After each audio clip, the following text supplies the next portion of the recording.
సంక్రాంతి అంటేనే కోడిపందాలు, బావామరదళ్ళు, రంగవల్లులు, కోనసీమ అందాలు ఇవన్నీ ఎంత కామనో 'అక్కినేని ఫ్యామిలీ' వారి మూవీ కూడా అంతే కామన్.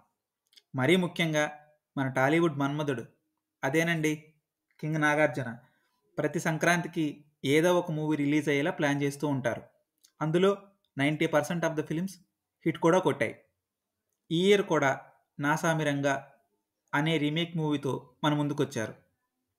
అలాగే ఫస్ట్ హాఫ్ అంతా హీరోతో ప్యారలల్‌గా ట్రావెల్ చేసి, తను వేసే పంచెస్‌తో ఆడియన్స్‌ని ఒక రేంజ్‌లో కితకితలు పెట్టేసి, సెకండ్ హాఫ్ వచ్చేసరికి ఆడియన్స్‌ని ఏడిపించాలి అనే క్యారెక్టర్ ఏదైనా ఉంది అంటే, అలాంటి క్యారెక్టర్ చేయాలి అంటే మన టాలీవుడ్ మేకర్స్‌కి నంబర్ 1 చాయిస్ మన అలరోడు.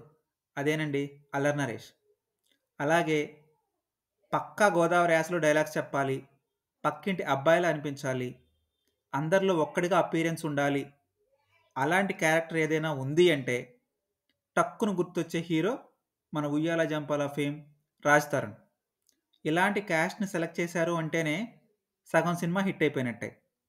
వీళ్ళతో పాటుగా Oscar award winners 'Keeravani' and 'చంద్రబోసులు' యాడ్ అయితే, మరి ఇన్ని దినుసులు వేశాక కర్రీ అయితే పర్ఫెక్ట్‌గానే ఉండాలి గదా! దాన్ని బట్టి మరి 'నా సామిరంగా' సినిమా ఆడియన్స్ ఆలోచనలు అందుకుందా? లేక చతికిలబడిందా? అనేది ఇప్పుడు మనం ఈ వీడియోలో చూద్దాం. సో, దయచేసి వీడియోని చివరి వరకు చూడండి. కంప్లీట్ మూవీ డీటెయిల్స్‌లోకి వెళ్ళబోయే ముందు మరిన్ని ఫిల్మీ అప్డేట్స్ కోసం మన ఛానల్‌ని లైక్ చేయండి, షేర్ చేయండి అండ్ మర్చిపోకుండా సబ్స్క్రైబ్ చేయండి. చిట్ట చివరిగా కామెంట్ కూడా చేయండి. 'Naa Saamiranga' movie out and out period action drama film. It's an official remake of 2019 Malayalam language blockbuster film Porinju Mariam Jose. Screenplay and direction by Vijay Binni, produced by Srinivas Chitturi. ఇందులో main caste చూస్తే Nagarjuna, Allari Naresh, Raj Tarun and Ashika. ఈ మూవీకి music డైరెక్టర్గా Oscar award winner MM Keeravani చేశారు. ఈ ఆల్బంలో మొత్తం 6 songs ఉన్నాయి and major songs అయితే మరొక ఆస్కార్ విన్నర్ చంద్రబోస్ రాశారు. ఇక మూవీ ప్లాట్కి వెళ్తే 80s అండ్ 90s మధ్య నడిచే స్టోరీ ఇది. గోదావరి జిల్లాలో ఒక పక్కా పల్లెటూరు. ఆ ఊర్లో ముగ్గురు క్లోజ్ ఫ్రెండ్స్ అండ్ స్కూల్ టైంలో జరిగిన ఒక స్పెసిఫిక్ ఇన్సిడెంట్ కారణంగా హీరో ఎడ్యుకేషన్ని డిస్కంటిన్యూ చేసి స్మాల్ వర్క్స్ చేసుకుంటూ ఉంటాడు. Then heroine entry and then love and then marriage proposal. ఇక్కడే ఒక పెద్ద ట్విస్ట్ చోటు చేసుకుంటుంది. అదేంటి అంటే హీరోయిన్ ఫాదర్ వీళ్ళ పెళ్ళికి ఒప్పుకోడు. సేమ్ టైంలో హీరోయిన్ ఫాదర్ చనిపోతాడు. అందుకు కారణం హీరోనే అని హీరోయిన్ అనుకొని హీరోని దూరం పెట్టడం స్టార్ట్ చేస్తుంది. అది తెలిసిన మిగతా ఫ్రెండ్స్ వీళ్ళిద్దరిని ఎలాగైనా కలపాలి అనే ఉద్దేశంతో విపరీతమైన ప్రయత్నం చేస్తూ ఉంటారు. ప్యారలల్గా ఆ ఇద్దరు ఫ్రెండ్స్ స్టోరీస్ కూడా నడుస్తుంటాయి. అసలు వాళ్ళ స్టోరీస్ ఏంటి? అసలు ఈ ముగ్గురు ఫ్రెండ్స్ స్టోరీస్ కొన్న లింక్ ఏంటి? వీళ్ళందరూ ఒక సర్టెన్ పాయింట్ దగ్గర ఎలా కనెక్ట్ అయ్యారు అనేది remaining story. It's a pure situational based revenge drama and it is a story of friendship, love and revenge. ఇంకా చెప్పాలంటే గోదావరి జిల్లాల కట్టు బొట్టు యాస్తో సాగిపోయే క్లీన్ అండ్ కల్ట్ మూవీ. ఇక ఈ మూవీ పాజిటివ్స్ విషయానికి వస్తే ఫస్ట్ హాఫ్లో నాగార్జున అండ్ నల్లరి నరేష్ మధ్య జరిగే బాండింగ్, అసలు వీళ్ళిద్దరి మధ్య బాండింగ్ ఎంతలా ఉంటుంది అంటే ఇంతకుముందు మనం ఎప్పుడూ చూడలేదేమో అన్నంత రేంజ్లో ఉంటుంది. సెకండ్ హాఫ్లో రాజ్ తరుణ్ ఎంట్రీతో స్టోరీ అయితే ఒక బిగ్ టర్న్ అయితే తీసుకుంటుంది. అక్కడి నుంచి అసలు స్టోరీ ప్రారంభమవుతుంది అండ్ హీరో హీరోయిన్ మధ్య సాగే romance and hero Nagarjuna looks and action and emotion scenes ఇవన్నీ కూడా మూవీకి పాజిటివ్స్ అని చెప్పొచ్చు. వీటితో పాటుగా మేజర్ హైలైట్స్ చూస్తే కనుక క్లైమాక్స్ సీన్స్, అదే లాస్ట్ 30 మినిట్స్ అయితే రియల్ పర్ఫార్మెన్స్ చూస్తాం. ఆడియన్స్ కూడా మస్తు కనెక్ట్ అవుతారు. హైలీ ఎమోషనల్గా ఉంటుంది. డైరెక్టర్ అయితే ట్రూలీ ఏడిపించేస్తాడు. ఇంకొక హైలైట్ ఏంటంటే సాంగ్స్.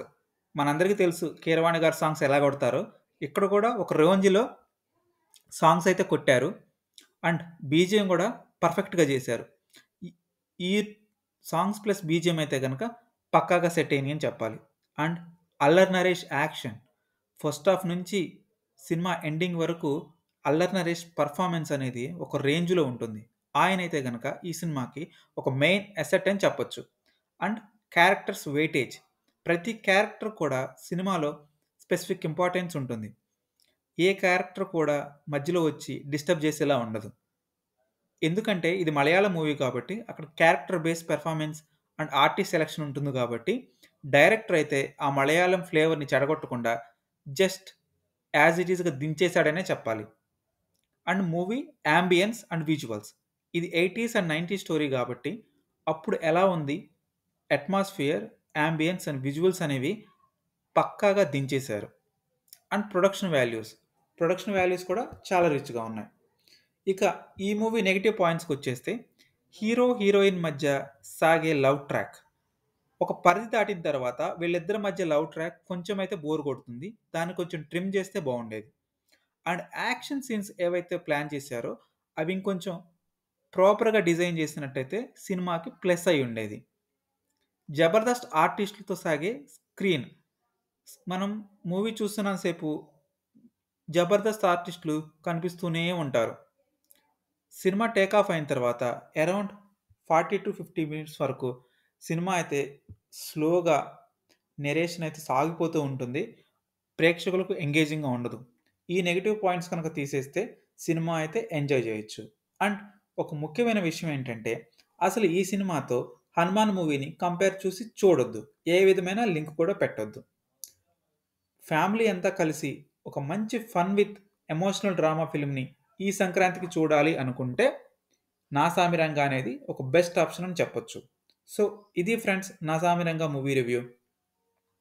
మా ఛానల్ తరపున ఈ మూవీకి మేమిచ్చే రేటింగ్ 2.5.